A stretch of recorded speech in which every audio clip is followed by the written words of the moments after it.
40 দিনের বেশি যদি কেউ নাভির নিচের লোম পরিষ্কার না করেন তাহলে সেক্ষেত্রে তার সালাত কবুল হবে না, তার নামাজ হবে না। এরকম একটি মাসআলা আমাদের সমাজে প্রচলিত আছে। কোরআন এবং হাদিসের আলোকে এটি কতটা সঠিক আমরা সে বিষয়ে জানার চেষ্টা করব।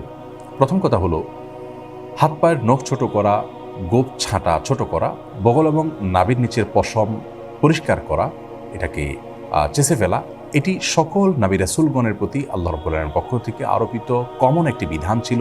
সকল নবী রাসূলগণের কমন একটি সুন্নাহ ছিল, যে সুন্নাহ সকল নবী রাসূলদের জন্য প্রযোজ্য ছিল।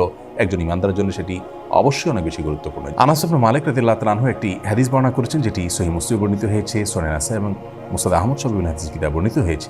সেখানে তিনি বলেছেন যে রাসূল আকরাম সাল্লাল্লাহু আলাইহি ওয়াসাল্লাম আমাদেরকে এই কাজগুলো করবার জন্য, অর্থাৎ হাত পায়ের নখ ছোট করা, গোপ ছোট করা, বগল এবং নাভির নিচের পশম পরিষ্কার করা, চাষা, এই কাজের জন্য তিনি আমাদেরকে সময়সীমা নির্ধারণ করে দিয়েছেন 40 দিন। অর্থাৎ 40 দিন পর্যন্ত কেউ যদি বিলম্ব করেন তাহলে সেটি জায়েজ আছে, যদিও এত বেশি বিলম্ব না করে প্রতি সপ্তাহে একবার পরিচ্ছন্ন করতে পারে সেটি উত্তম ভালো কাজ। যত বেশি পরিষ্কার রাখা যায় এগুলো ততই ভালো। কিন্তু যদি কেউ বিলম্ব করতে চান তাহলে সেক্ষেত্রে তিনি এগুলো না চেষে না কেটে সর্বোচ্চ 40 দিন পর্যন্ত থাকতে পারবেন। 40 দিনের পর যদি তিনি না কেটে থাকেন তাহলে সেটি তার জন্য গুনাহের কারণ হবে।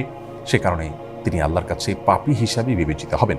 কিন্তু এর কারণে তার সালাত হবে না, তার নামাজ কবুল হবে না, এরকম কোনো কথা হাদিসের কোথাও বলা হয়নি। সালাত বা নামাজ বিশুদ্ধ হওয়ার সম্পর্ক হলো সালাতের যে শর্ত আছে সেই শর্তগুলো তিনি সঠিকভাবে আদায় করেছেন কিনা এর উপর নির্ভর করে। যার কারণে সালাতের শর্ত যদি সঠিকভাবে আদায় করে থাকেন, ফরজগুলো সঠিকভাবে আদায় করে থাকেন, তাহলে সালাত বিশুদ্ধ হবে। যদিও তার নাভির নিচের লোম তিনি অপরিষ্কার রাখেন, নখ বড় রাখেন, এগুলো করা সত্ত্বেও তার সালাত আদায় হয়ে যাবে। কিন্তু এগুলোকে তিনি বড় রাখবার কারণে, ছোট না করার কারণে, সময়মত না চাষবার কারণে, 40 দিনে বেশি অপরিচ্ছন্ন রাখবার কারণে তিনি একটি গুনাহে লিপ্ত হলেন, সেটি সম্পূর্ণ ভিন্ন বিষয়। আল্লাহ রাব্বুল আলামিন আমাদের সকলকে সব ক্ষেত্রে রাসূল আকরাম সাল্লাল্লাহু আলাইহি ওয়াসাল্লামের সমস্ত দিক নির্দেশনাগুলোকে মেনে চলার তৌফিক দান করুন। আসসালামু আলাইকুম।